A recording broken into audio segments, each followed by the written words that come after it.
What's happening, people? What's happening? What is going on? It is, yeah, I know, it's a Saturday, and I know people sitting there going, what the heck is going on? Only time I ever see Rev on Saturday is when he has his grandson. Well, because how cold it was out today, and my second grandson has a really bad cough and a really bad cold, so they know that anytime one of them get a call for a cold or they come down with the flu. No, he had just got over the flu. They know they can't come around me because I can't get sick, right? So, but I would have had my oldest grandson with me here talking about, the Viking fan, the wayward kid, the kid that went way off somewhere else and decided that he wanted his heart broken for the rest of his life. That kid. I would have had him on, but again, like I said, and plus it's too cold to have those kids, to have them out. So I said no. And then my littlest granddaughter, she's with her mom.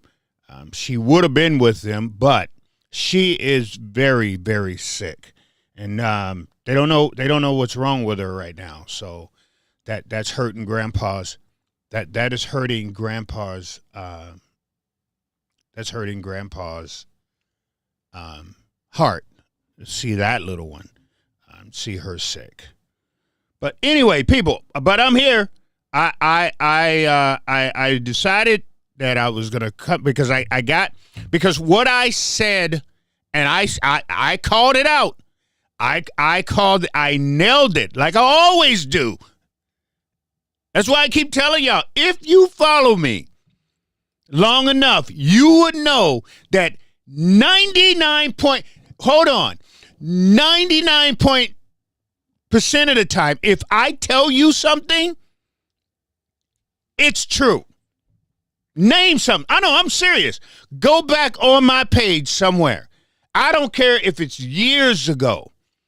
Go back on my page somewhere and show me something that I said that was not true or wasn't going to happen. Go all the way back to 2019 when I set up at that state capitol, and I told all of them. I told the Republicans and I told the Democrats. I said something bad is about to happen. I said, y'all don't understand. There's a powder keg and it's about to blow up. And when it blows up, something bad is, boom, George Floyd. Exactly what happened. I say you need to come in the streets. You need to come and talk to these people. You need to be part of what's going on right now. I'm being dead serious. Somebody has to give a damn before something really, really bad happens. Boom! George Floyd happened. Told him. Nobody listened. Nobody listened. Nobody wants to. That's the problem what I'm saying. I don't really think people want to solve anything. I'm being totally serious. Y'all are fine with this crap. Y'all, no, Rep, don't listen to this man. Right? Don't listen to nothing he said, because if you listen to him, you'll go, hey, maybe we should do something before it happens. People always talking about the police. Well, the police are no good. They always show up when it happens. No, after it happens.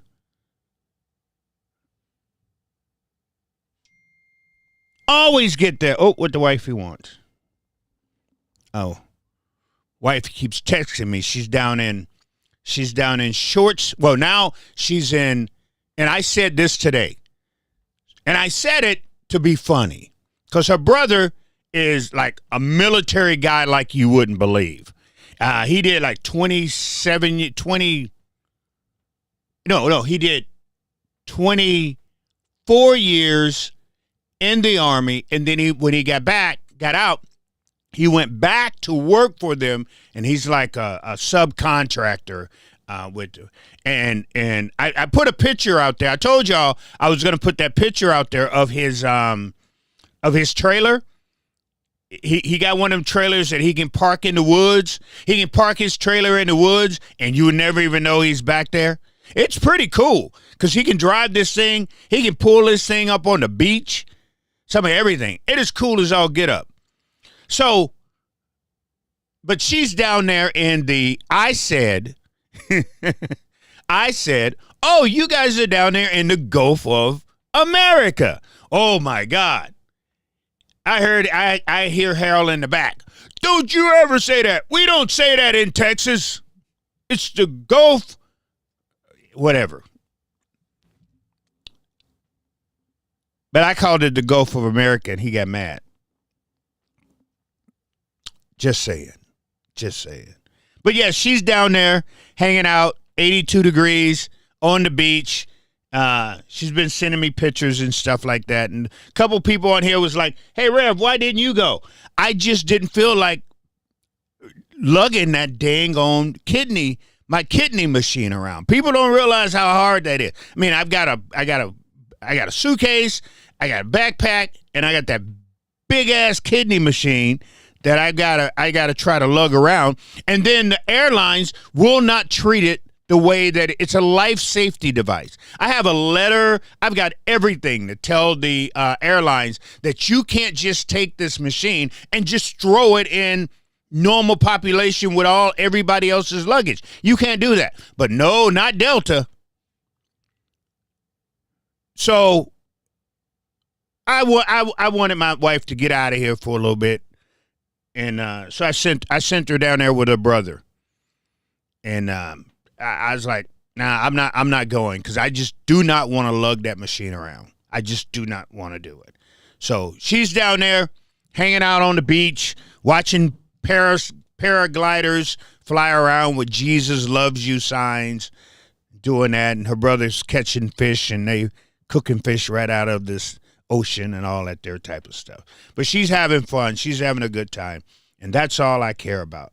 I don't care about anything else. But anyway, hey, so let me show you, because like I said, I hate to talk about stuff.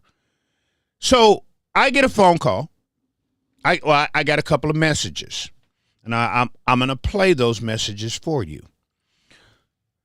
So, like I've been telling people, and like I've been saying, and so Trump promised the base and promised everybody that he was going to come into Minneapolis, Minnesota, and he was going to get all of these Somali people. I mean, he said it on live TV. Don't sit there and act like he didn't say that. Don't try to pull a Charlie Kirk and be like, well, Rev, you took that out of context. No, I didn't. And you didn't take that out of context, because y'all been foaming at the bits. You've been foaming at the bits. I've been watching y'all on Twitter and Facebook. Y'all been love. Oh, they got to get out of here. Oh, you got to get them out of here. Oh, you got to this. Oh, you got to that. And I even chased, and I showed you. I chased ICE for 3 days. I did.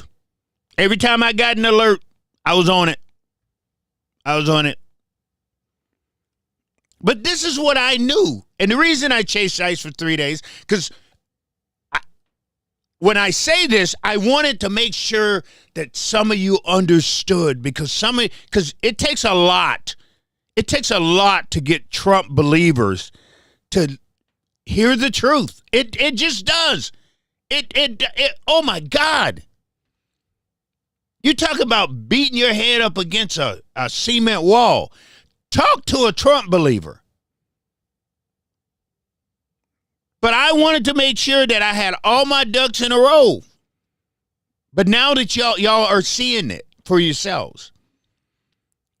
And when Trump said that, I go, how is he going to, wait a minute, how is he going to deport American citizens? That's not making sense to me. But y'all didn't think of that. Only thing y'all thought about, brown people bad, see you gone. And y'all was happy. You put it out on Twitter. Yes, you did. Yes, you did. Don't let me start reposting the crap y'all been saying. Don't let me, y'all know what I'm talking about. Don't act like it now. Stop it. But I said that to myself.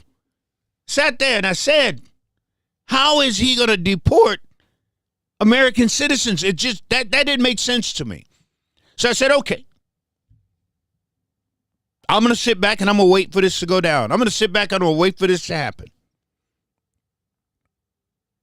And sure enough, ICE came into town. And sure enough, ICE went to all the spots. And sure enough, ICE was like, we can't touch these people. Remember, they got five people, 5 Somalis. 2 of them they had to completely let go.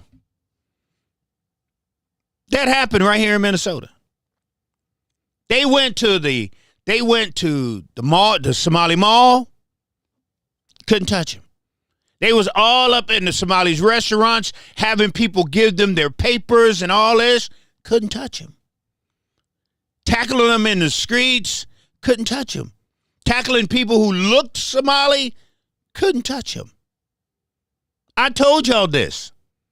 I told you this. But y'all was just too happy. You didn't want to hear me. You didn't want to listen. They went to Little Mogadishu. Pepper sprayed people. Walked out of there empty-handed. They went to 31st in Portland. Went down there, pepper sprayed people. Walked out of there empty-handed. They went down to Lake Street.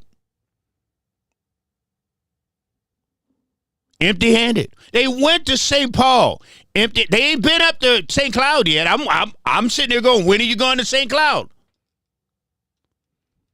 They ain't been to St. Cloud. They haven't been to Wilmer. They haven't been to Marshall. They haven't been to Rochester. They haven't been to Hibbing. They haven't been to Bemidji. They haven't been to Sartell, Carver County. They haven't been to any of those. When you going to St. Louis Park, you know why they ain't going?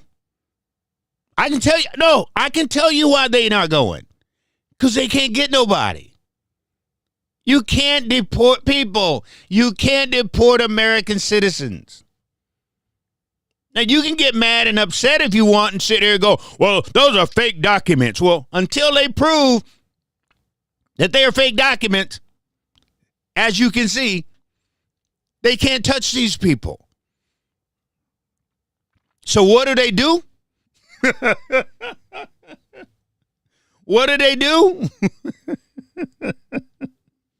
Because they can't get the Somalis, they decided, let's go get the next best thing. So I get a phone call. I'm gonna play this. He left me a message. I'm gonna play a little bit of a message that was left on the phone for me. So I get a phone call from a Mexican, a Latino pastor of a church. I've worked with this guy on several occasions. We have worked together to feed people, to feed the community, and things of that sort. So he called me and he left here. Hold on. Yeah, right now they took a guy from our church. I mean, this guy has no record. This guy's good, and they're just kind of picking up anybody now, and it's not fair at all. And so I have been thinking of putting something out publicly, but man, just emergency from emergency. Don't really have a lot of time to think political, alliances right now. Just educating our community, letting them know what's happening, what's going on with people that are being detained.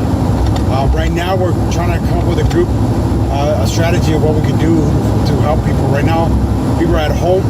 They need food to be delivered. They're too scared to go outside. So pastors help me out with doing that. Trying to see if I should just join forces, help him out, or gotta do something different. And like people, this could last 2 to 3 weeks, maybe 2 to 3 months. And so it's going to become a snowball effect that people can't pay rent. And so trying to figure out how to access money to help cover people for a month for rent. sad it's happening on the holiday season. You know, it's just not the best time right now. But that's kind of what we're thinking about right now, and trying to figure out how we can create some sort of system to help people with rent, and how to filter that, obviously, to make sure that we're helping the most needy, those that had their family in detention, and that depend on their income to pay rent. So that's probably what we're going to end up focusing on, and start getting the word out there to philanthropists and people. So the Latino community, the Mexican community, this whole thing took them by shock. They didn't realize that Trump was coming after them, because they heard, like everybody else heard, that it was going to be the Somalians that Trump was coming after. Dude said, ICE been in Rochester, Minnesota. They've gotten about 20 what? When you say they got 20 what? You know what? I'll call Dennis down there. I'll call Dennis and ask Dennis what they're doing down there in Rochester. Because I go down to Rochester a lot with the gun caucus groups down there, and I got a couple people down there that I rely on to get information from down there in Rochester. But when you say 20, what did they get? Are you saying they got 20 Somalians out of Rochester on there? But what I'm saying is the Latino and the Mexican community was not ready. Matter of fact, they went all the way out, because if you're not from here, from the Twin City, Chanhassen is a pretty good drive.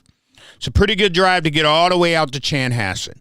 My understanding, they went out to Chanhassen, and they had the roofers and some guys that was building homes out there working on today in this cold weather. And these guys would not come down because ICE was on premise. So I get a phone call from this pastor going, "Hey, Rev, can you help? Is there anything you can do to help us? Can you, if we give you food, can you drop it off? Can you do this here? Can you help us raise money?" and things of that sort. Because like he said, we wasn't ready for this.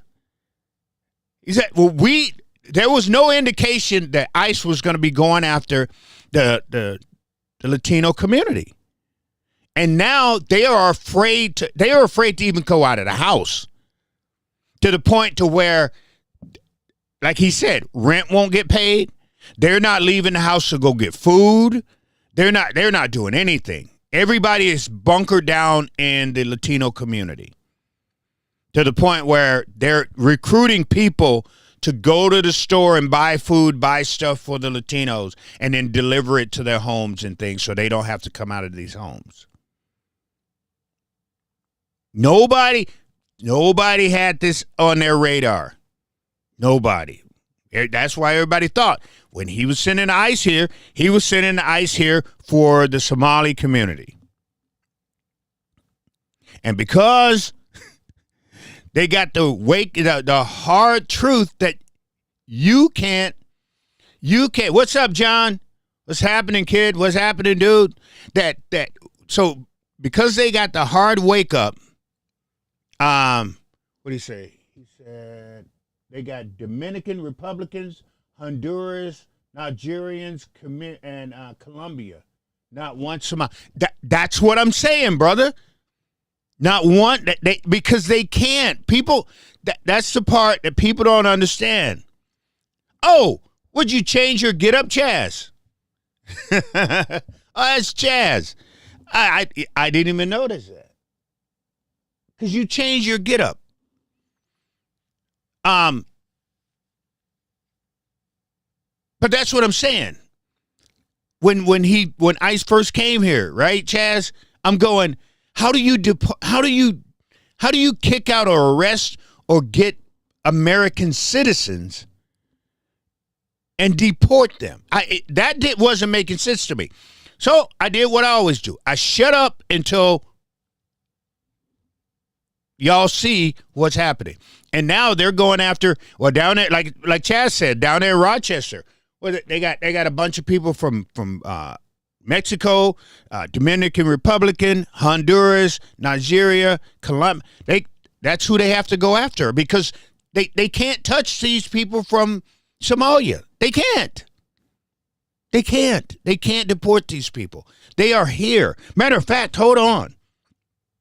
Let me. I got something else for you. So I always, like I said, the hardest people to explain stuff to are. Where's that at? That's the house Negro thing. I'm going to go over that tonight, too, for you. So, hold on, right here. So, I'm going to read this for you. I'm look it up yourself. I'm just telling you, man. I'm doing my best to educate you all so y'all won't be fooled and they can just throw these here, any type of video up on Twitter and YouTube and y'all believe it. At least, you know what? The thing I am happy about, that I can educate the people who hang out with me.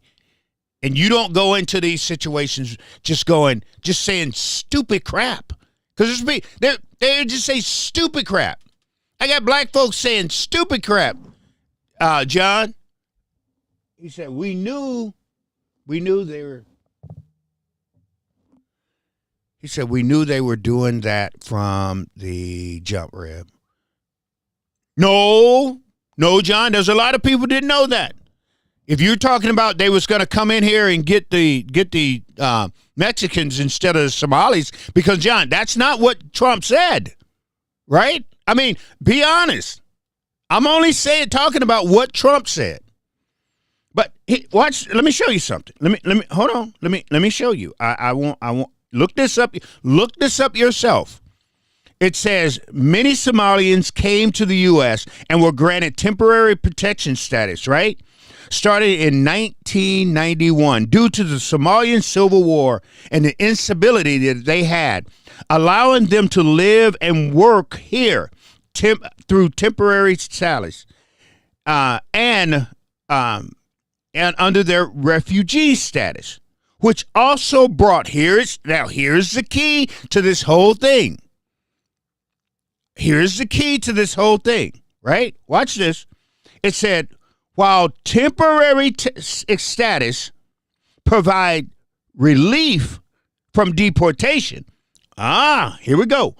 A significant portion of the large Somali community in the United States, especially, that's what it said right there. It says, especially in Minnesota, arrived how? How did they arrive? Well, let me tell you. They arrived through permanent refugee settlement program. You cannot deport these people. I swear as I sit here today, I hate to be the one to break your heart. I do. I know. I hate to be the one to break your heart. I know what you've been told. I know. It's going to be all right.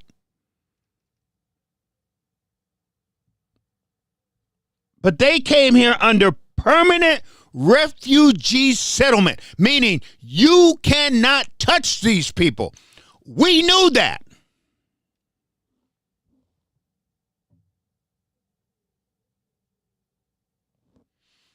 We knew that.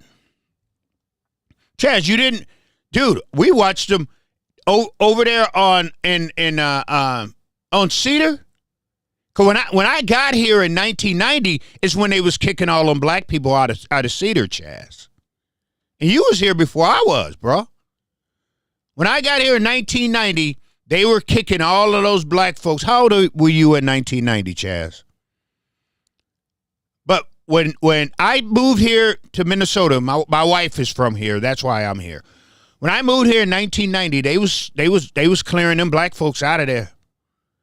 All those apartments and buildings over there in Cedar, off Cedar, Riverside, they was clearing black people out of there left and right, bro. By 91, pretty much all the black people, all those, all those buildings over there,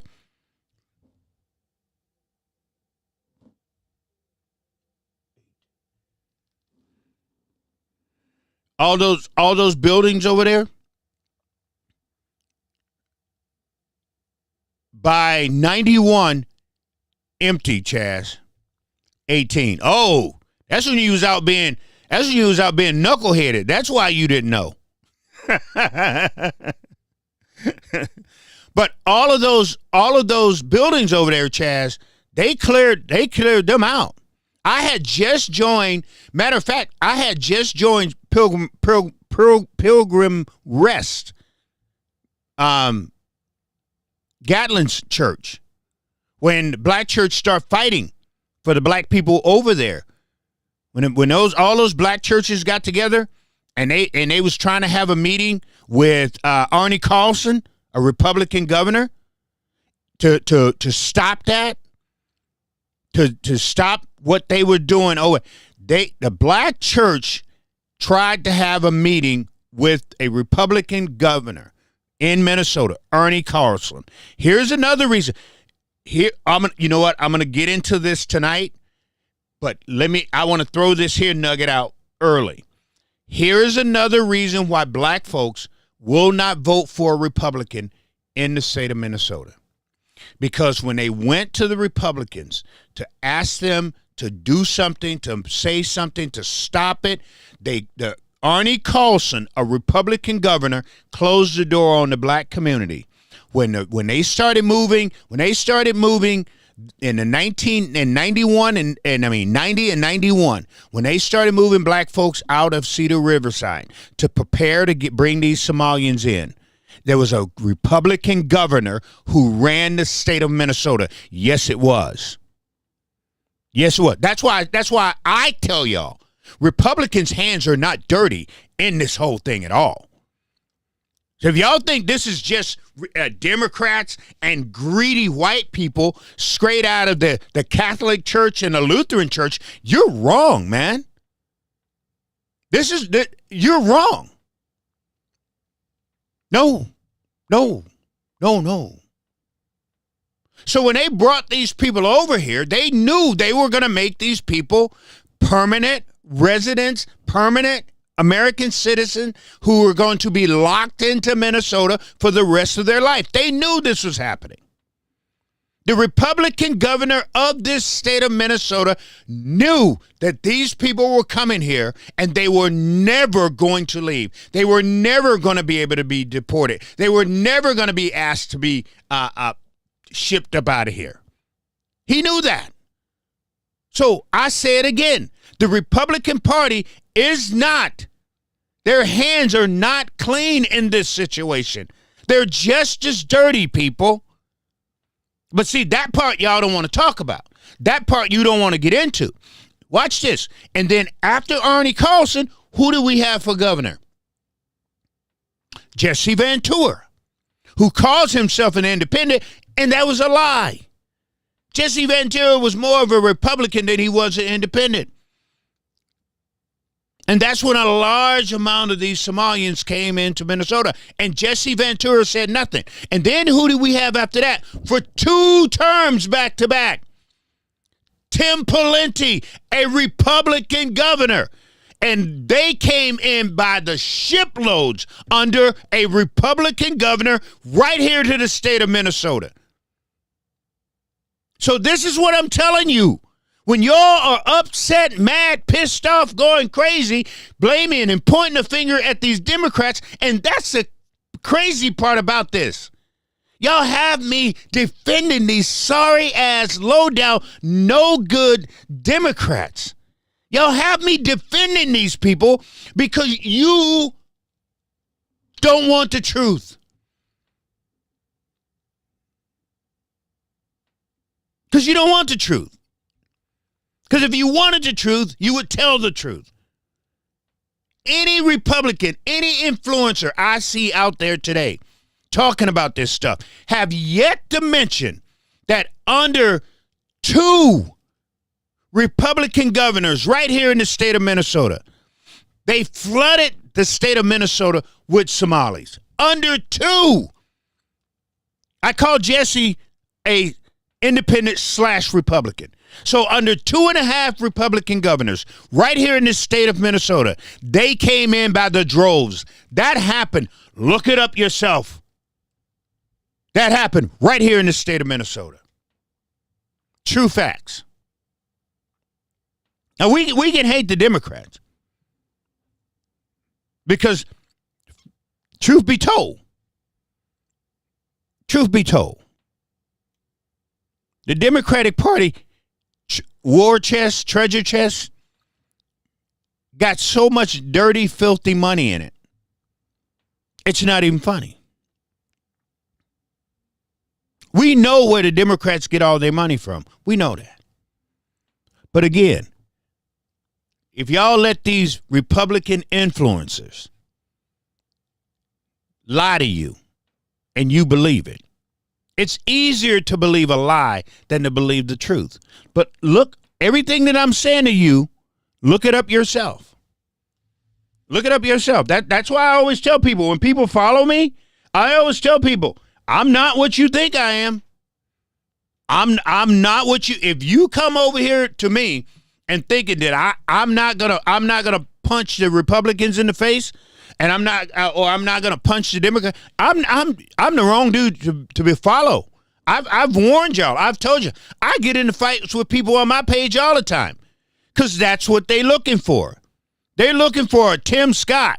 They're looking for a Wesley Hunt. They're looking for a Byron Donalds. They're looking for a Kendall Qualls. I ain't him. I ain't him. And speaking of Mr. Kendall Qualls and Mrs. Lisa DeMoss, I told you. Let's rip it up. The Republican Party is the first group always talking about, why does it have to be about race? The second they can make it about race, they do. I told y'all, and I was going to do this when Lisa DeMoss, when they pulled her out and said she was going to run for governor. I was going to do something on that, but I said I'm going to wait. I said I'm going to wait because something else is going to happen, and the minute it happens, you just wait. They're going to run out and look at this. We got our 2 blacks. Dusty did it today. Hold on. The biggest of y'all, your leaders, what is Dusty? An influencer. Y'all listen to him, man. Dusty cracks me up. I'm just saying, Dusty to me, I follow Dusty because I know I'm gonna get me. Dusty right here said it, point blank. Dusty said it. There he is. Oh, what was that? Oh, here we go. Dusty said it. Oh, no. Y'all can go on my page and see what Dusty said. Why that thing work? Never. Oh, there it is. Look at that. Dusty said, Dusty said that he was told that the Republican Party is racist, yet the top two candidates that they got there, supposed to be delegates, are both black. He used the word black, too. He didn't say African. Hold on, watch this here. He didn't say African American. Dude said black. Yeah, they had to make sure he put that black in there. I knew it. I was like, oh my goodness, hold on. I knew it. That's what they do. We got our blacks. But let me break this down for y'all. I got to break this down to make sure y'all understand this here. Because like we always tell y'all, and we try to make y'all understand, there's 2 types of blacks. There's 2. Yeah. If you ain't never heard Malcolm X explain to you the 2 types of blacks, I'm about to do it right now. If Dusty want to run around and and show off his blacks, isn't that what Trump said? Look at my black right there. Look at my black. This is what I always say about Republicans, y'all don't know how to talk to or for or two black people. You don't. You don't. That's why I said y'all cringe. It's cringeful. Y'all don't. You never talk to us. Number one, let's be real. And I put that out there today, right? A couple people got mad at me, but what I said is true. They never. The funny part about it, you never prove me wrong. You can come on there and talk about me. You can come on there and try to put me down, but you never prove me wrong in the things that I say. So today, I don't know, today, yesterday, I don't know when it was. They got they blacks. They got 4 black people in the Republican Party that they like to lift up. Because that's all they got. They got, watch this, 4. Out of all the Republicans, out of all the people in power, got 4 black people that they like to lift up. They like to lift up Walter Hudson. They like to A.K. Camaro, Kendall Qualls, and Lisa Dumas. That's it. That's it. You can sit there and you can, and I know right now some of y'all are just foaming at the mouth right now. But Rev, what about how the Democrats treat the blacks? I've always told y'all how the Democrats, everybody know how the Democrats treat the blacks. But see, there's this word that y'all been using all week. Y'all played this word out. Assimilate. See, in order for black people to come over to the Republican Party, they have to assimilate. See, I couldn't be in the Republican Party. I couldn't be deep in the Republican Party. I couldn't. See, because I would have to give up a large part of who I am. I would have to give up my blackness. Now, it's easy for Walter, for AK, and for Lisa to get into the Republic because they never had blackness. No. No. Hold on. Before you get all upset and all that and be, what do you mean, Grab? They never had. How can you say a black? Walter Hudson told me himself. A.K. Camaro told me himself. I ain't have to know it. I didn't have to hear it from Lisa to know Lisa, because Lisa looked white and she ain't never came out and said she was black. So I know what I just said is true. I know what I just said is true. So it's easy for them 3 to really buy into the Republicans because they ain't never been black.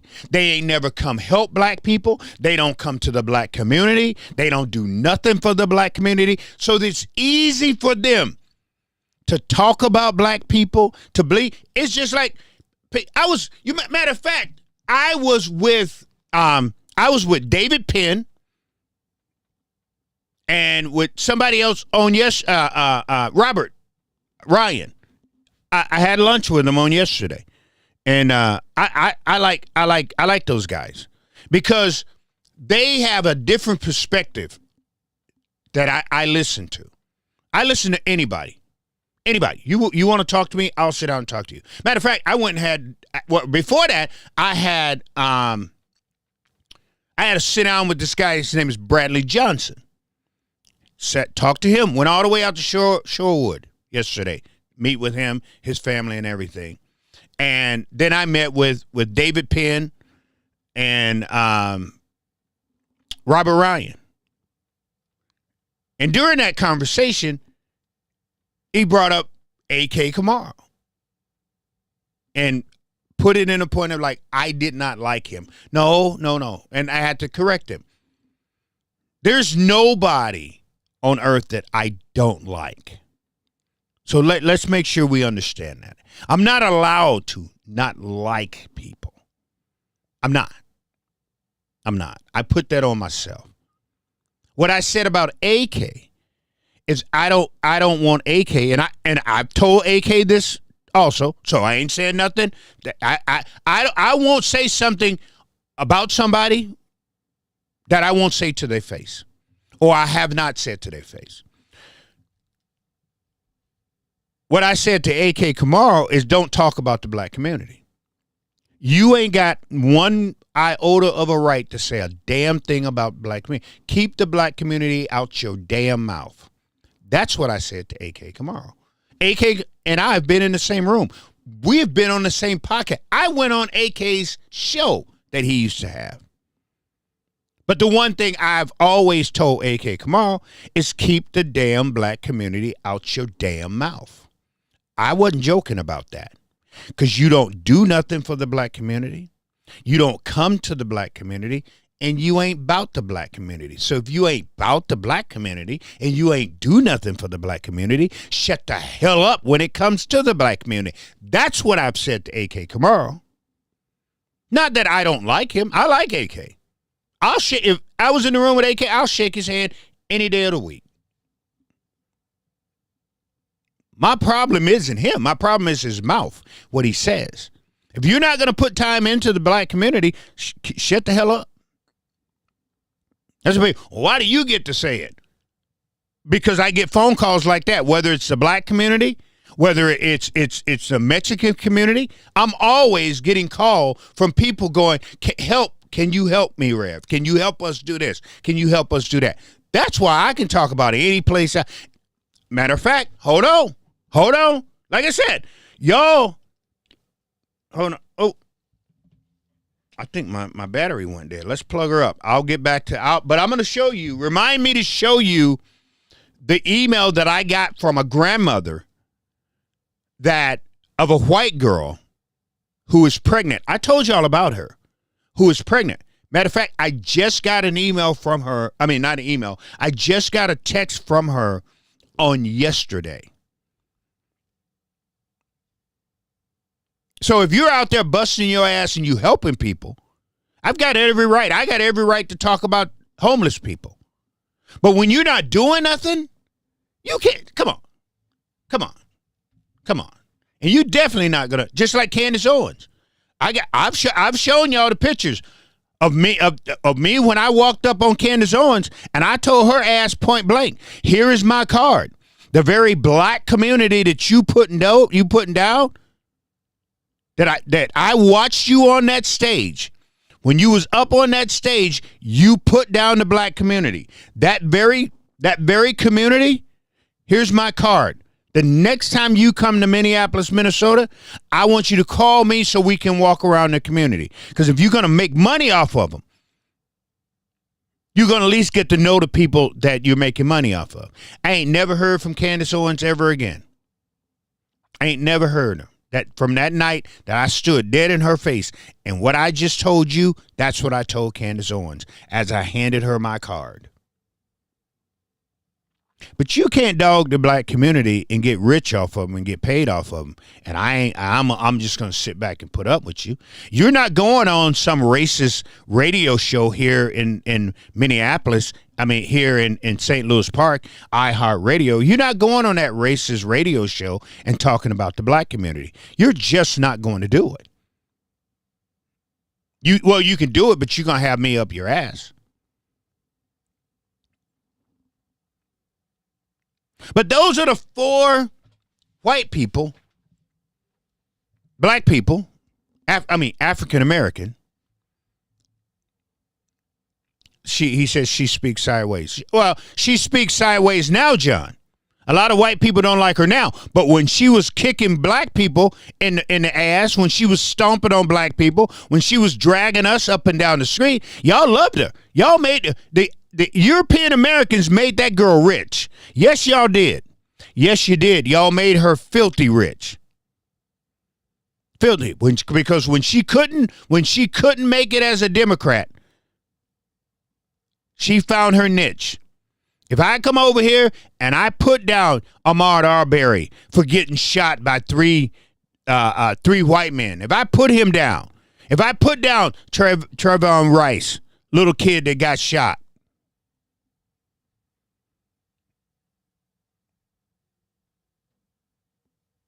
you may not have cared for her, John, but a lot of white people did. A lot of white people. Before they start calling her crazy, because now she's talking about you. Now she's messing with one of your, Erica Kirk, your sweetheart. Now she's talking about Jewish people on Jewish and Israel and all that. Now she's crazy. But she wasn't crazy when she said the things about George Floyd. She wasn't crazy when she said the things about Philando Castile. She wasn't crazy when she said the things about Eric Garner. She wasn't crazy when she said the things about Michael, what's his face? No. Long as they was black, she wasn't crazy. But all of a sudden, she changed her tune. And now she's sideways. No. She's just doing to you what she did to us. But she used you to get rich because she knew she wasn't getting no money from us.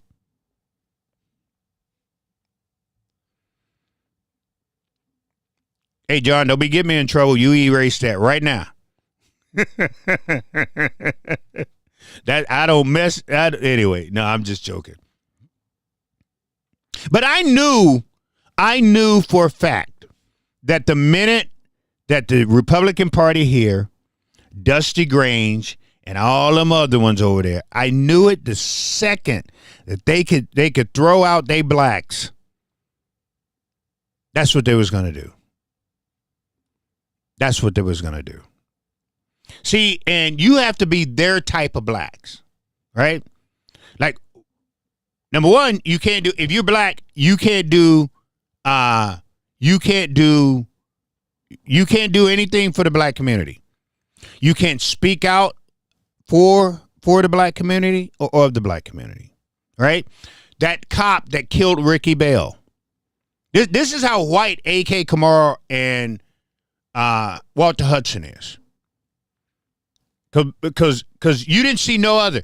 The only two black people by skin, let's make sure we understand that part too, that stood in those shirts for that cop that shot and killed was them two. There was no other black people in that mob of white people. None. There was two. There was AK and there was Walter. That's it. And like I said, I understand when you didn't grow up, when you don't grow up, when you only have the skin color, but you don't have the culture. They grew up, Walter and AK grew up in a white culture. It's easier for Walter and AK and Lisa to assimilate to white people than there are black people. Walter and AK could not live in the hood and survive because they wouldn't know how. Lisa couldn't come to this hood and survive because she don't know how.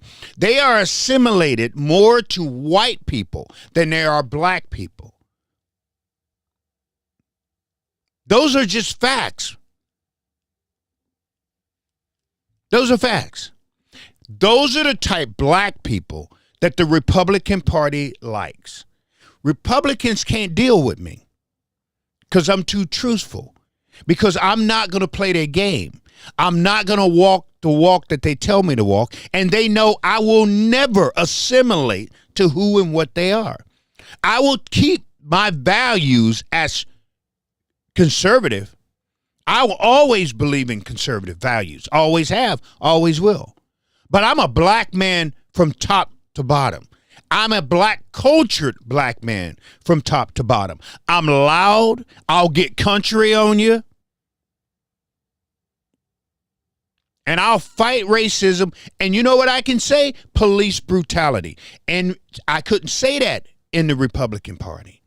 I couldn't talk about how right now Nancy Mace, even though, again, I have bashed Black Lives Matter left and right.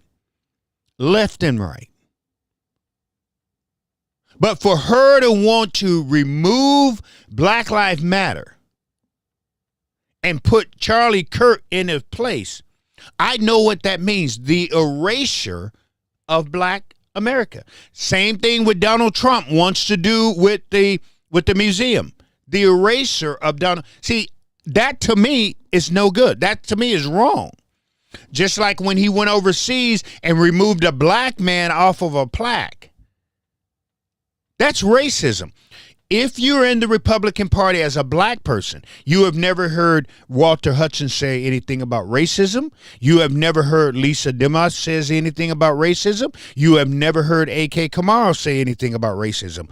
To be in the Republican Party, racism is exactly what Tim Scott said.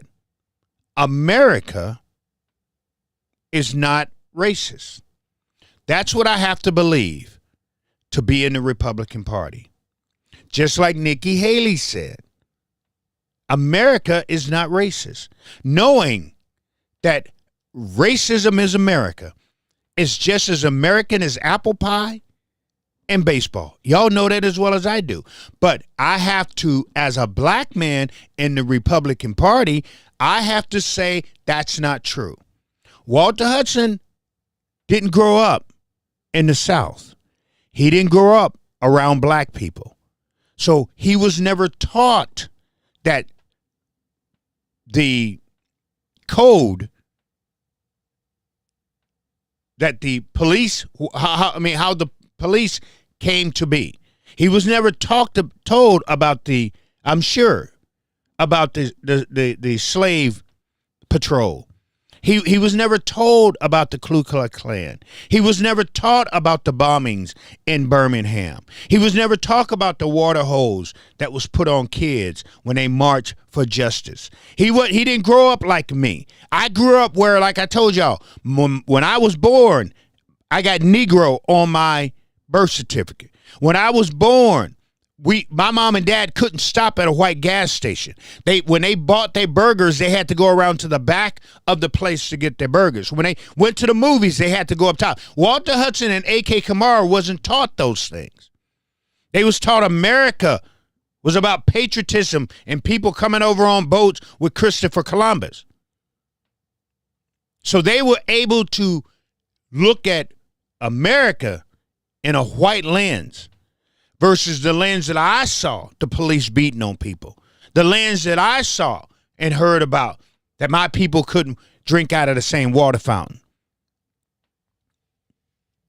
So it's easier for y'all to love those type of black folks and want to brag about those black folks, Dusty, than somebody like me. I do more. I've done more for people outside. I've done just as much for people outside of Hennepin County. Glencoe. I've been out to Medina. I've been out to Woodbury and helped people, right? I've been out to Apple Valley and helped people. These white people. So you would think if the Republican Party really wanted to actually change, actually open the door, they would have a red carpet in front of me. They would want to roll out a red carpet. See, they can't handle me. They don't want black folks like me. So when Dusty is running around here and the Republican Party is running around here talking about their blacks, understand there's two types of black people. They are people. There just is two types of black people. We may look the same by skin, but by mindset, heart, and culture, we are not the same. We are not. I'm not a Tim Scott. I'm not a Byron Donald. I'm not a Wesley Hunt. I'm not a Walter Hudson. I'm not an A.K. Kamara. I'm not a Lisa DeMoss. Not. And 99.9% of the black folks that's in Hennepin County or in Minnesota, they are not those type either. And we refuse to be what we call a token.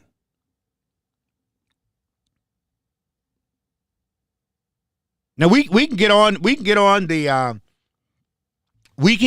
the Democrats all we want.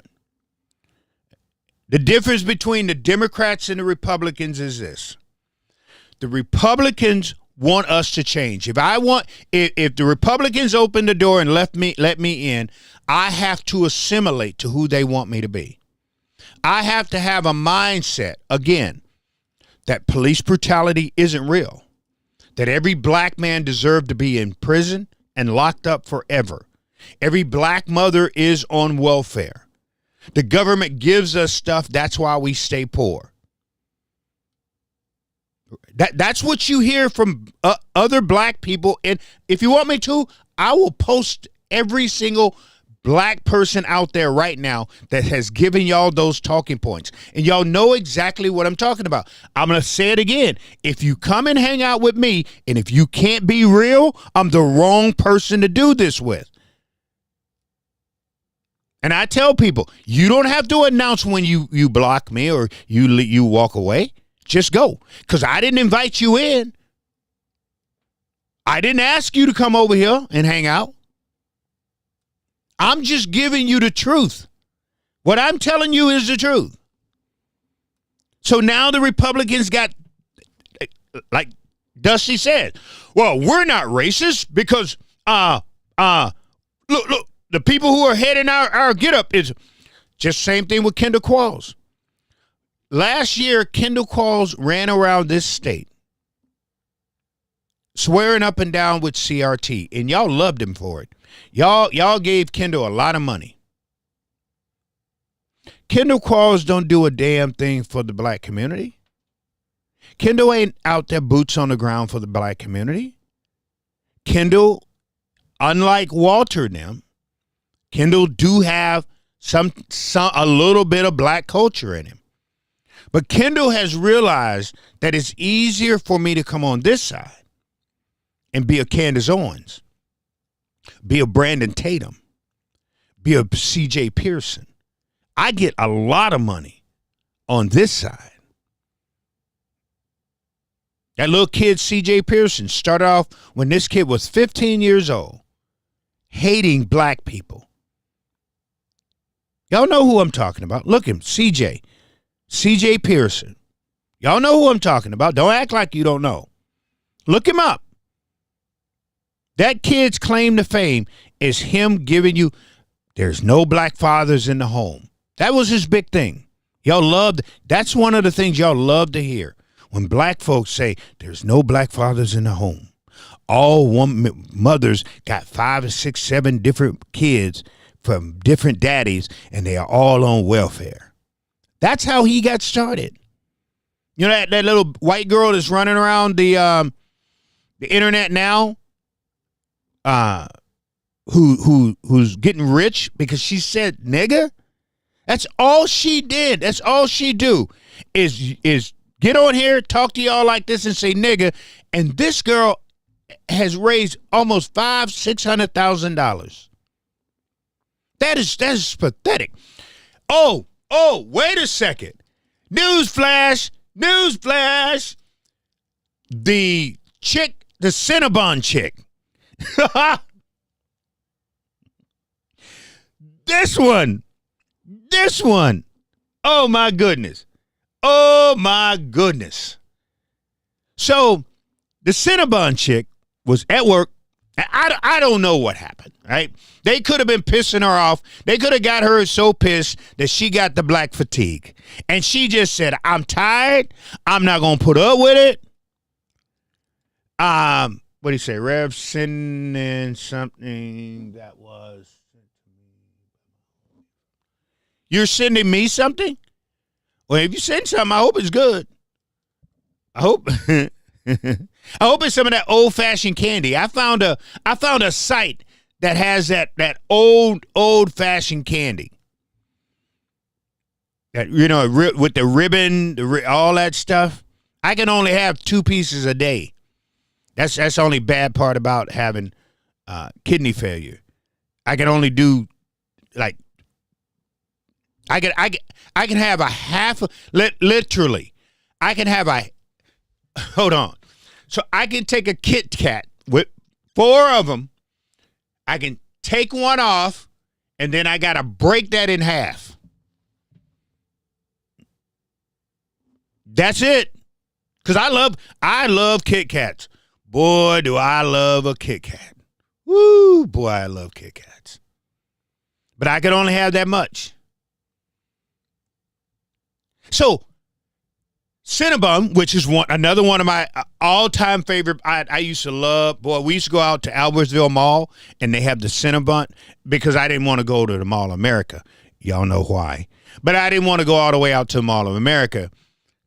So we used to go to Albertsville.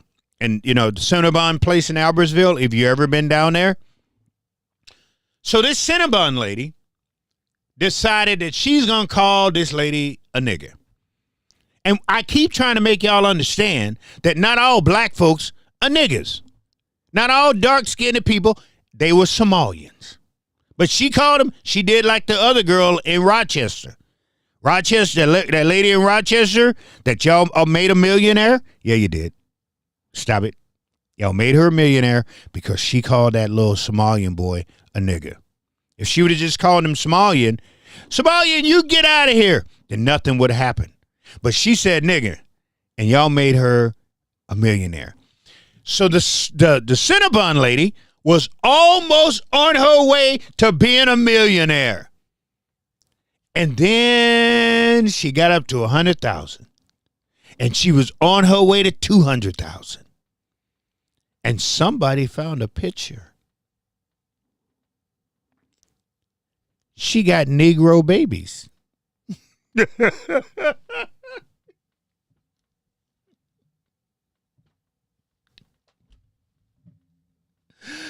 I'm serious. I'm not kidding. Look it up. Please look it up. This what they was sitting this lady. They was sitting this lady. Hold on, John. Hold on, make sure my phone. Oh, my phone's back. Did you send it in Messenger or did you text me, John? But they was sending this lady money hand over foot. What'd you send me? Oh, yeah, John. I mean, we all know this, bro. That the Republican Party, black folk, no, John, black, yeah, bro. Black, my grandfather was, I know I'm into that squirrel thing. I was telling you a story, and then John did this. Now I'm on to something else. Here we go. The Cinnabon girl was on her way to being a millionaire. And the minute they found out that she had a Negro baby, that money dried up. That money stopped like that. Boom. That money, oh no. We're not paying you. Are you out your mind? Yeah, you did something we like, but you got that little Negro baby. That money stopped, her money stopped dead track. The minute that picture came out that she had a little Negro baby, no more money came in. No more. That happened, people. That happened. But John, yeah, when we were, I keep telling people don't understand this.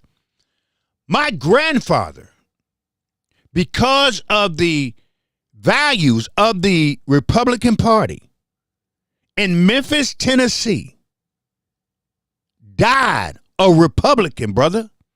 He voted for Richard Nixon. Even though Richard Nixon swore up and down it was black folks was the reason for these drugs. Richard Nixon had somebody put out that say that when black men smoke reefer, this is what, look it up. When black men smoke reefer, this is the Republican Party, that make them want white women.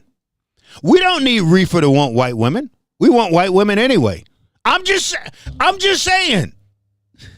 Well, they don't need reefer for it.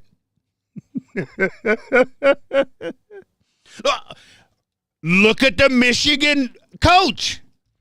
If you don't believe me, look at the Michigan coach. He's married to a white woman. This fool. Hold on. He's married to a white woman. Then he go have an affair with a white woman. He being greedy. He's greedy. He can't be like me. Just go get one. Be happy. Start a life. Send her down to Texas and let her go on the beach and live in a trailer for a week and a couple of days. But this dude, no. But my grandfather, brother, my uncles are Republicans. Voted Republicans. They didn't vote for Trump. They didn't vote, but they vote Republicans. When I first voted, the first time I voted, because I'm a military brat, and I was told by the people on base, Camp Lejeune, North Carolina. Camp Lejeune, that's where my daddy was stationed. That the military is taken care of by the Republicans, which I found out was a lie, so that vote was wasted. But I voted for Richard Nixon. I voted Ronald Reagan. I didn't vote for George Bush.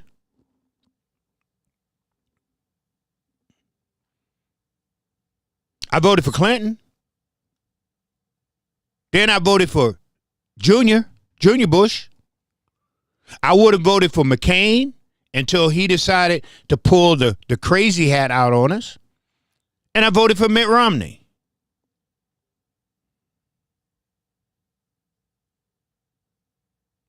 So I have voted Republican.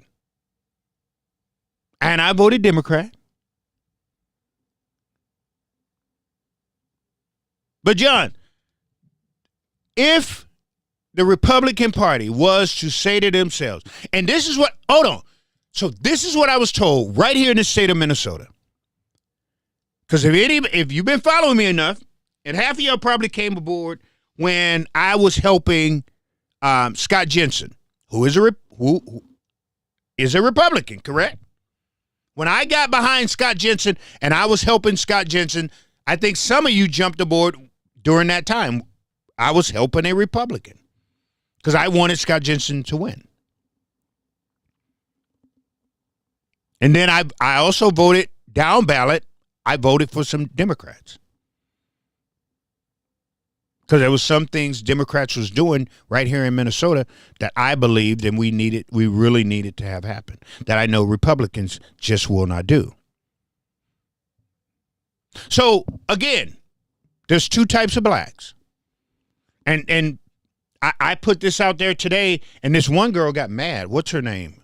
Hold on. Let me see if I can find. Oh, this dude. One dude that always get upset at me. His name is, he's North Lake Farms at Farm Lakes. At Farm Lakes. He said, I thought we were racist. This Gary, what is he? I'm going to have to send him this. Gary, y'all are, right? And the reason Gary said this to me is because, again, off of Dusty's little get up thing, because they got their two blacks.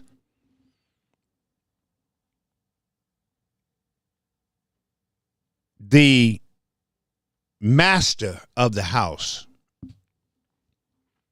slept with his slaves. And he was racist. Was he not?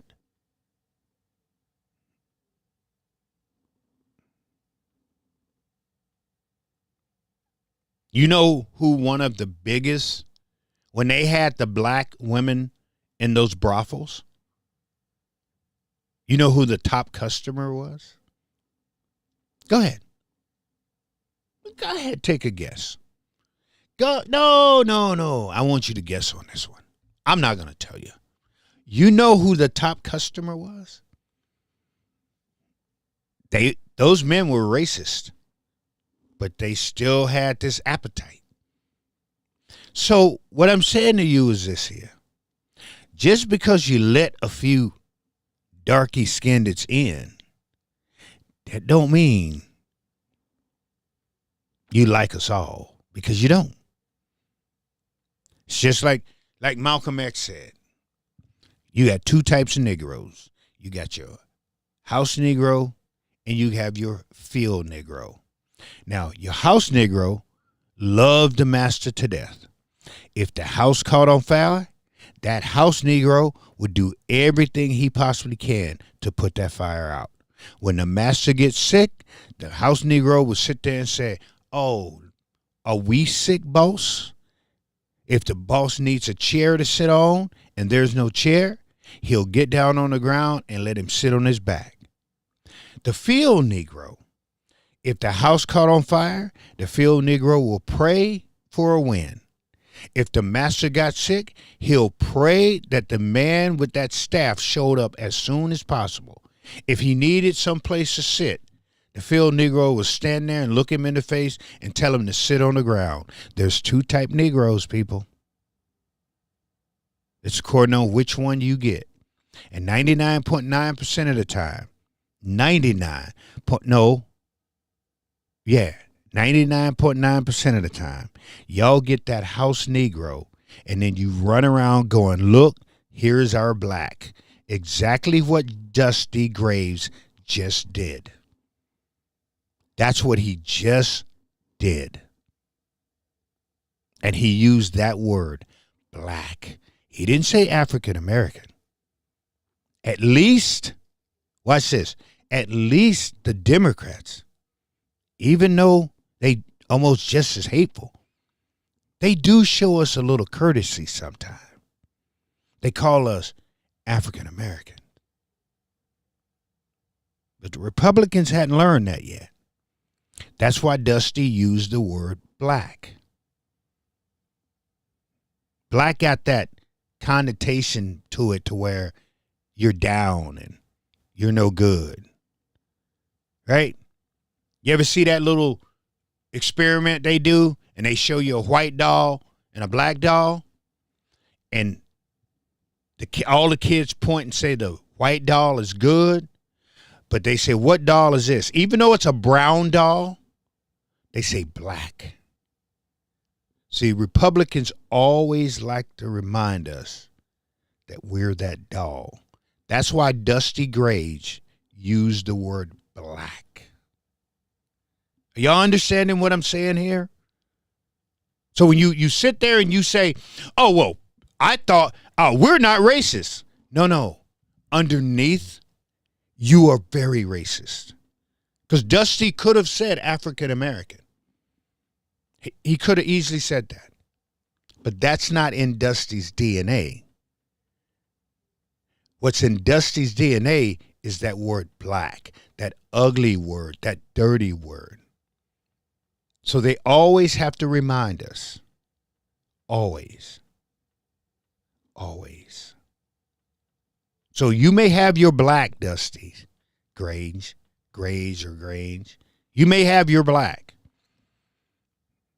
But always know that's the type of black you want.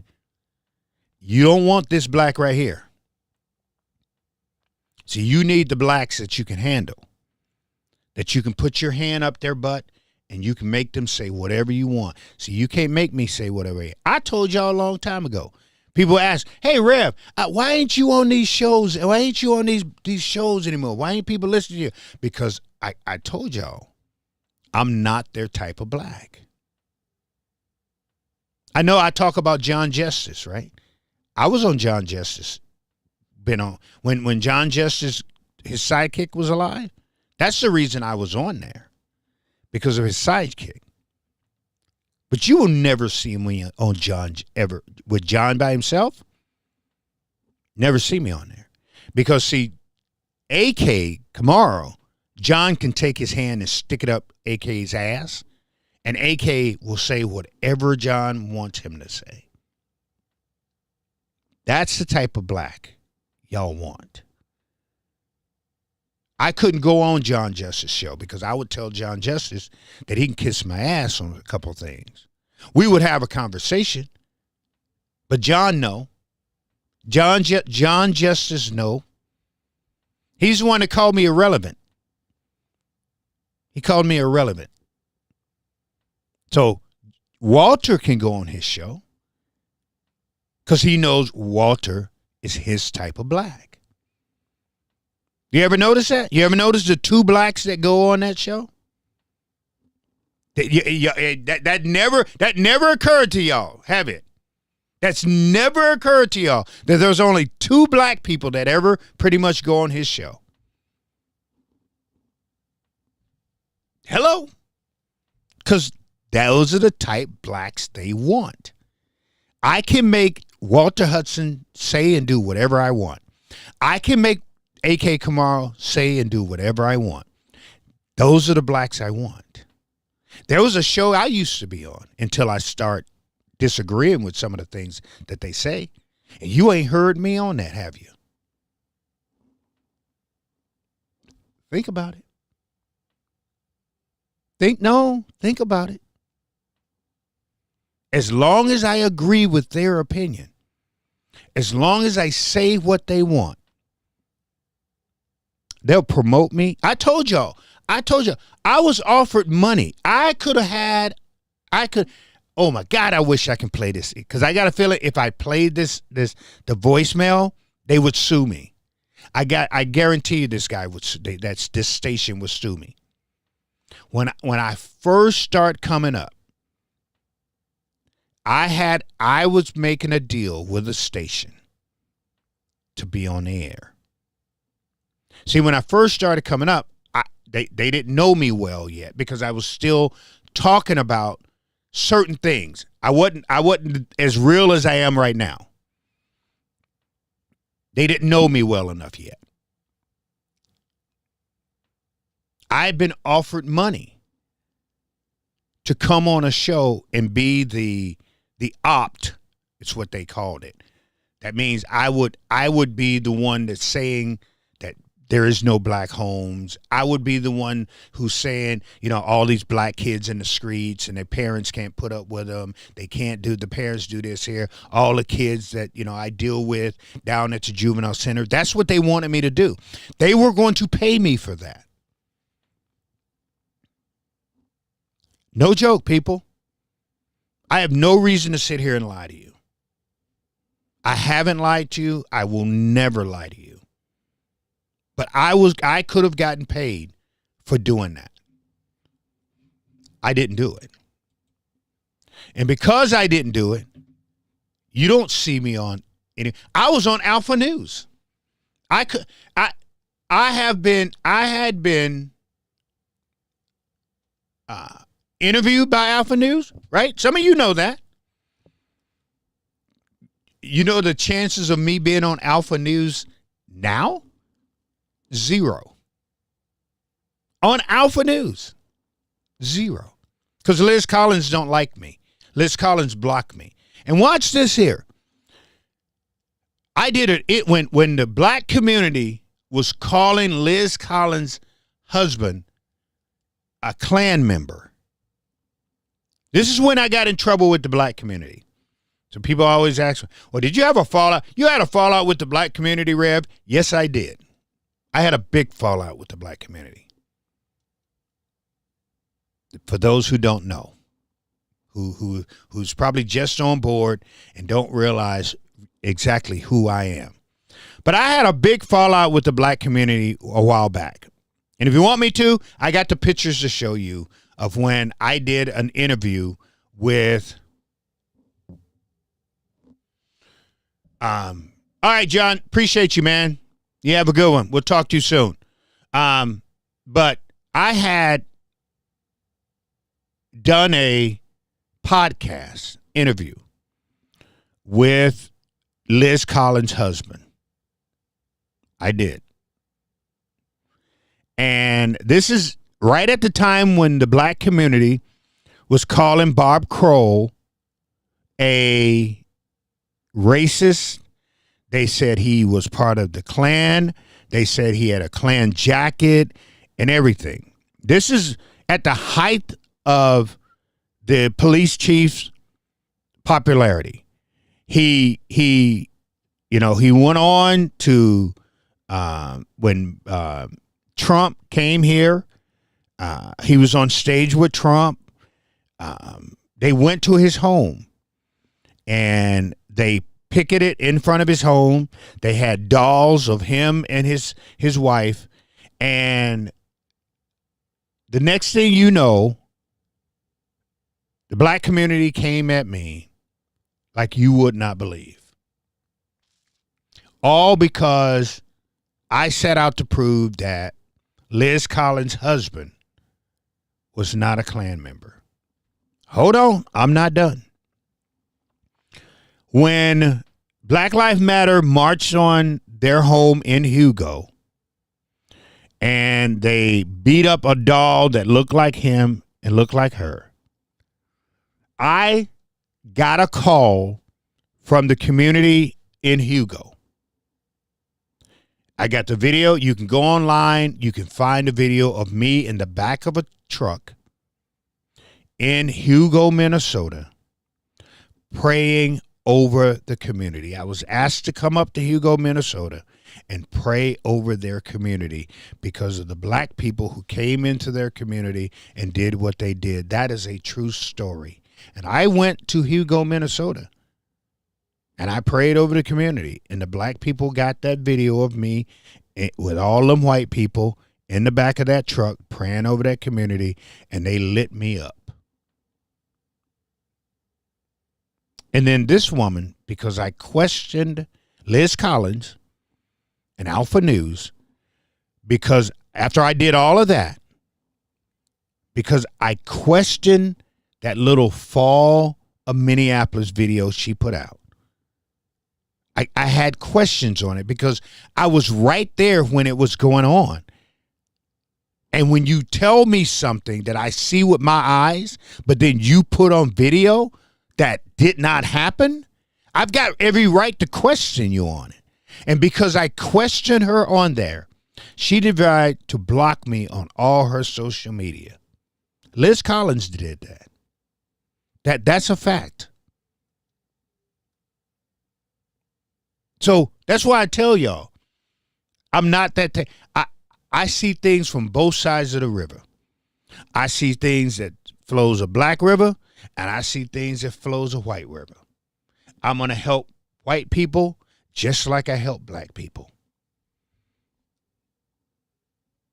But I can't take who I am as a black man. I can't take my culture out of me. I'm just who I am. I will never be a Walter Hudson. I will never be a A.K. Kamara. I will never be a Lisa Dumas. I will never be somebody like a Tim Scott or Byron Donald. That's just not me, people. And if I faked it, you wouldn't like me at all. So when the Republicans in the state of Minnesota starts rolling out their blacks, know that they're not the type of blacks that can come into the black community. They're not the black community type blacks. They're just not. That's how we see it. That's how we see it. I'm just telling you how I see it. So when I'm talking about it, don't get mad at me because I'm explaining it to you right now. I know a lot of y'all don't get it. A lot of y'all don't understand it. It's just how we are, man. That's just how we do things in the hood. Either you're a hood rat or you're not. I just happen to grow up in the hood. This is how I roll. I'm always gonna be, you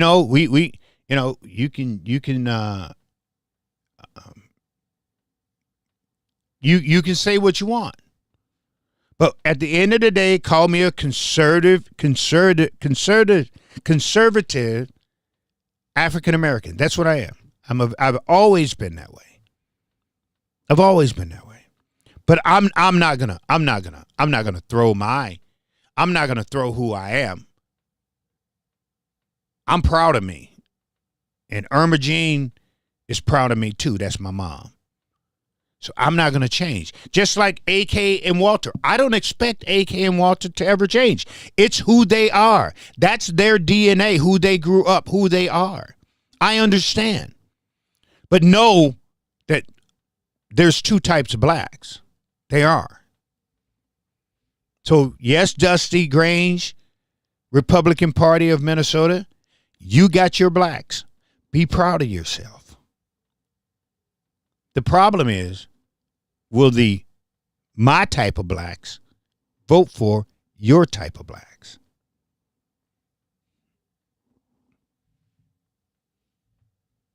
I'm just saying. So, anyway, at the hold on. Let me show. I got to show you this, because see, a lot of times, like I said, people don't. Here she is, right here.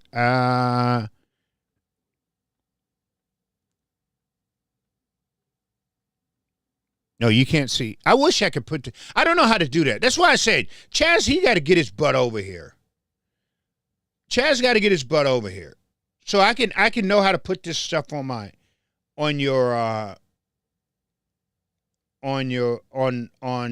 the screen for you, so you guys can read this stuff yourself. But I'll tell you what this is about. Okay. So anyway, this says this is a white lady. Okay, this is a white lady, and this is why I tell y'all. Everybody means something to me. I don't care who you are. I just like helping people. So she said, hi, Tim. This is Sonia Friend. So this is another lady called me to call this grandmother to try to help her out. This is what she says. She mentioned you had texted her to follow up. So I was following up on her. And she said, Ariana, my granddaughter and her boyfriend are homeless, jobless, and no vehicle. Can't get to work on time. They begged everyone for money and to pay their hotel bill. They're on drugs. Okay, so I'm going to let you know what's going on. They're on drugs. It is still a daily challenge for them, and she's pregnant, in 5 weeks. I just sent her your information again. She did not get in touch with me the last time her grandmother sent me her information, right? Again, so hope she will call you. First, some advice and then possible help. I cannot talk right now as I have laryngitis and stuff, and she's trying to get better. This is the grandmother. This is the grandmother of this girl. Her mom and dad gave up on her. Her mom and dad has given up on her. She's pregnant. She's due in five months. She's been on drugs for, she said, 7 years. Her and her boyfriend, basically, is what's going on. They reached out to me a while ago and asked me to help her. And I said, I'm not going to call her. See, if I call her, I'll be bugging her, and she'll feel like I'm making her do something. But I need her to call me. And that's what I told him. I want her to call me. She never called me. I didn't hear from her for a while. That's why I reached back out to my friend who got me in touch with her to try to find out what happened to this girl. But she's 5 weeks pregnant. And this is a little white girl and a little white boy that live in Crystal. They've been bouncing around from hotel to hotel between Brooklyn Park, Brooklyn Center, and Crystal. And right now, I think they're living at that little dumpy place. If you ever go down in Crystal, there's this little dumpy motel right there by the airport. I think that's where they live. That's where all the druggies. If you want to know in Crystal where all the druggies are, that hotel by that airport. Right there on Bass Lake Road. If you ever go down Bass Lake Road and you go by the Crystal Airport and you see this little brown, dumpy little, you be like, there's no way in the world anybody would ever want to stay in there. Yet those are where the druggies are. And that's where they are at. So I'm not going over there bug her. I'm not going to call her. She has my number. I expect her to call me. But I've got to find out what I got to help these. Even though I know everybody sit there and go, well, Rev, they're refugees. I know that. Not refugees. They're illegals, right? That's what you're going to say. I know that. I understand that. But then I've got to look at what I was chosen to do. I've got to go on what God told me to do.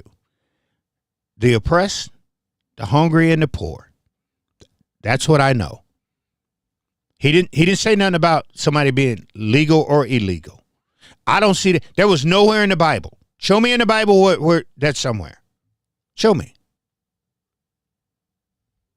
So I've got to call this Mexican Latino preacher back and help him come up with a way that we've got to get these people fed. These kids are not going to school. They're not going outside. They're not letting them outside. So that I got to do on top of my other family that I got, the church family. The other families that we're helping that I begged you guys money for. No, I did. That's what I was begging for. I not only was I begging, I even gave you the address. I even gave you the address that you can send the money. Berean Missionary Baptist Church, attention Reverend Tim Christopher, 704 North 30th Avenue, Minneapolis, Minnesota, 55411. When I was begging y'all know me. Y'all should know me better than that. For those, especially the one who follow me. $5, man. It's like, hey, I'm going to send Rev for Christmas so he can help these families. I'm going to put $5 in the envelope, and that's what I'm going to send him. So I can buy some food for some of these families. Now, hold on. Let me time out. I'm not asking you for money for the illegal Mexican and Latinos. That's not what this is for. So let me make sure y'all understand what I'm saying. Now, before that reverend asked me to help or see if I can do something, there was a group of three. Two black families and a white family. And the white family had more. Watch this. The white family had more kids than the black families put together. But that's what this is for. Right? That's what I was asking you guys for help. That's what I was asking. This is from Crazy. Look at this. That's who sent me. She's funny. She calls herself Crazy Mary. She sent me this here card with this here in it.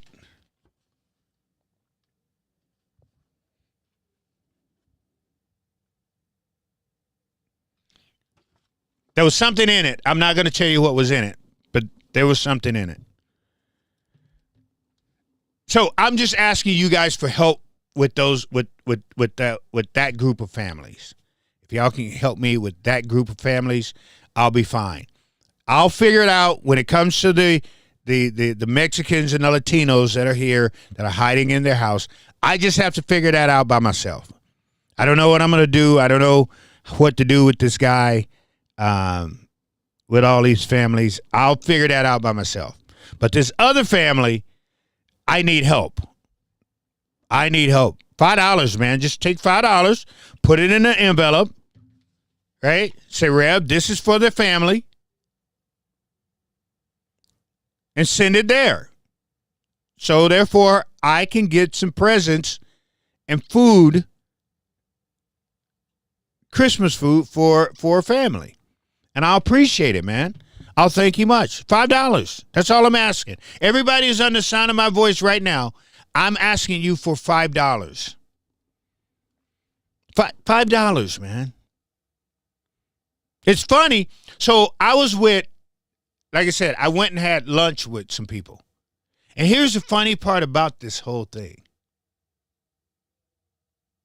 And I don't even think they realize. See, one of the things that being a preacher, and because I have to sit and listen to people a lot, and I like it, don't get me wrong. I like it.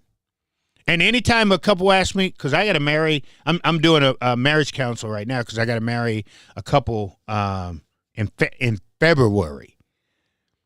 But one of the things that I am really, really good at is listening. Really good. And remembering what you tell me or remember the things we say. So I'm sitting with some people yesterday, and we were going over talking about how what the Democrats do for people versus what Republicans do for people. And I was reminding them that the Republicans are the ones who are all in the Bible talking about this and that. And the reason we had this conversation, because one of the people at the table kept saying that the Democrats are not godly. They're not. He kept saying that. And I was like, dude, you can't say that. I know people like to say that, but you can't say that. Because when it comes to helping people, when it comes to the poor, the downtrodden, it's all Democrats. It is, and y'all know it as well as I do. So when you sit there and say that the Democrat, because he kept saying that, the Democrats are ungodly. The Democrats don't like God. But yet it's the Democrats who do more for what God tells us to do than the Republicans. Oh, no, it's not, Rev. Oh, no, it's not, Rev. And I looked at both of them and I said, both of y'all know what I do. Which one of you has ever donated to what I do? The causes, the poor, the downtrodden. Which one of you? And they both just sat there and looked at each other. But yet, you're going to sit here across from me and call the people that I meet at a homeless camp, the very people that I meet at the Harbor Lakes, where house all the homeless. The very people, they are ungodly, but I've never ran into a Republican at a homeless camp. I've never ran into a Republican out on the streets feeding these veterans. I've never ran into a Republican doing the things that I do. Never. But it's the Democrats. That's what he said. Democrats are ungodly. And then when I looked at them too, because they were smiling at each other when they were saying this, I said, which one of you has ever donated to anything that I've done? When I raised all that money to get those wheelchairs for those veterans down there in North Minneapolis or downtown Minneapolis, which one of y'all gave to that?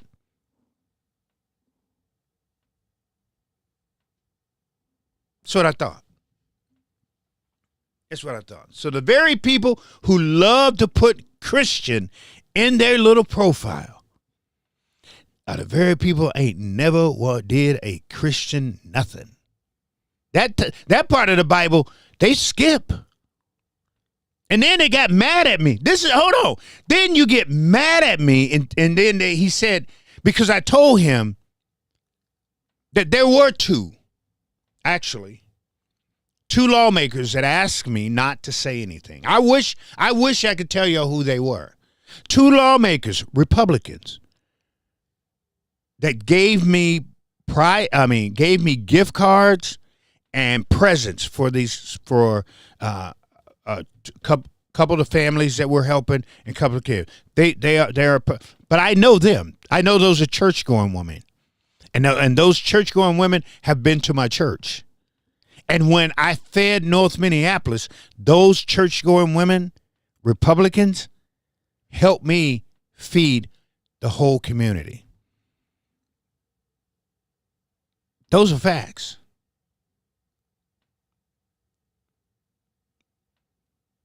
But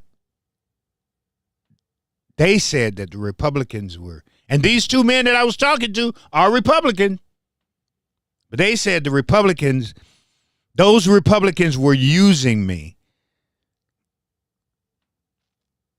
I said, okay. But I'll join the Republican Party for that. You can, if that's what it takes to join the Republican Party. If the Republican Party want to use me as one of their blacks, but yet all of these people are getting fed. In fact, if these here veterans are getting wheelchairs, or we can help them with socks and shoes and hand warmers and all that there type of stuff, if I can take water and stuff to use me all you want. If that's what it takes to be a Republican, you can use me then. I don't care. I don't care. See, but the blacks that are in the Republican Party now, are not being used, if that's what's the deal. Because like I said, they ain't never been down to North Minneapolis. They ain't never helped a black mom. They ain't never helped a poor white mom. They ain't never helped a poor black daddy, a poor white. They ain't never done nothing for the homeless down there. They ain't tried to help any of the drug addiction down there. I ain't never seen them over in St. Paul or over there off the river helping those people down there. I ain't never seen them try to help a single mom or a drugged out mom. I ain't never seen them. So again, like I said before, there's two types of blacks. And at the end of the day, I'm not even a Democrat black, because I'm a reverend who carries a firearm, right? Who don't believe in a lot of the values of a Democrat, who will talk the talk and walk the walk. I don't subscribe into getting into these NGOs, these nonprofits. So then the Democrats can turn around and cipher money off of me, because it's easier to do it with a black man. I don't do that. So that's why when people always get mad at me and say, well, you're not a Republican, well, you're not a Democrat, I sit there and say, neither party wants me. No, I'm being totally serious. Neither party wants me. Democrats don't want me unless I change to be the way they want me to be. I got to be a victim. If I go to the Democrats, I gotta be a victim. I got to drop my potty mouth. I've got to give up my guns. I got to swear up and down that everybody is racist. That's what I got to do to be a Democrat. To be a Republican, I got to swear up and down there is no racism. I have to swear up and down. I can keep my gun. But I got to shut up. I can't be boisterous. I can't be loud. I got to say, they can have to put their hand up my ass, and then they have to tell me what to say. So I can't be on neither. That's why I'm by myself. Because I can't be a Democrat and I can't be a Republican. Y'all can't lay neither one of those labels on me. Y'all can't. You can't. Because neither side will take me, because I'm not changing for nobody. I'm not being a Walter. I'm not being an A.K. Kamara. I'm not being a Lisa DeMott for the Republicans. Not going to happen. I'm not being a Bobby Champion. I'm not being a Cedric Frazier. I'm not being none of them black folks that's over there on the they can't buy me. They can't buy my church. So I can't be a Democrat. So see what I'm saying? I'm like a lone wolf. I'm out here by myself, tackling whatever comes at me. Those are facts, people. I'm just telling you the truth. So you can get mad at me if you want to when I'm talking about the Democrats, and you can get mad at me if you want to when I'm talking about the Republicans. It's fine with me. It don't hurt me. And like I said, and if you want to block me and all that type of stuff, don't tell me you're leaving. Just go. Poof. Peace. Because we're going to get by with or without you. We're going to get by with Hey, fam, I got to get off here. It's a Saturday night. My doggy, I just heard him go across the floor. So that means that he wants to go out there when it's, 5 below right now? Jordy will go out there and lay on the deck. That's what he wants to do. So I snowblowed him this path all so he can run in this, because when he gets into that deep snow, because his legs are about that big, it's over. It's over. Because last year that happened, and then I had to go all the way to the back gate and get him. And I wasn't going to get dressed, put on all this stuff to run all the way to the back gate just to get him. So I ran to the back gate, froze my butt off to get him because he don't want to stay on the path. Dog. Well, Jordy is like a kid. He is like a kid. Period. Point blank.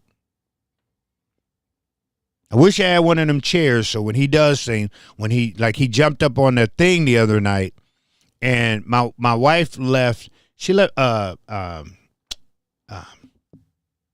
do you call it? Beef jerky. And I think Jordy thought that was one of his, because we give him. Jordy jumped up there and grabbed that beef jerky and knocked that beef jerky out. My wife went around to my, have you seen? And then when I told her I didn't know where it was, she tried to blame me for it. And then I said, wait a second. Somebody's not in the living room for some reason. Because anytime we're in the living room, Jordy's right there. Right there. He's either up in my chair or he's up in the wife's chair. And I was like, something isn't right. This is how I know. And this is how I know when Jordy does something he's not supposed to do. Jordy, come here. All of a sudden, he comes around the corner. Slow. I'm talking just like one step. He got, 4 legs, but it was one step at a time. I knew right then. I knew right then and there what happened to that beef jerky. Because it took him forever. And I stood up, and I looked at him, and I pointed at the table. And he gave himself away. And when he looked down, and he tried to turn around to go back out, that's when I knew. Jordy ate that beef jerky. Anyway, fam, hey, I got to get out of here. I'll talk to you guys later on, more likely. I will see you on Monday. Yeah, I'll see you on Monday. Y'all have a good weekend. Stay warm, fam. Peace.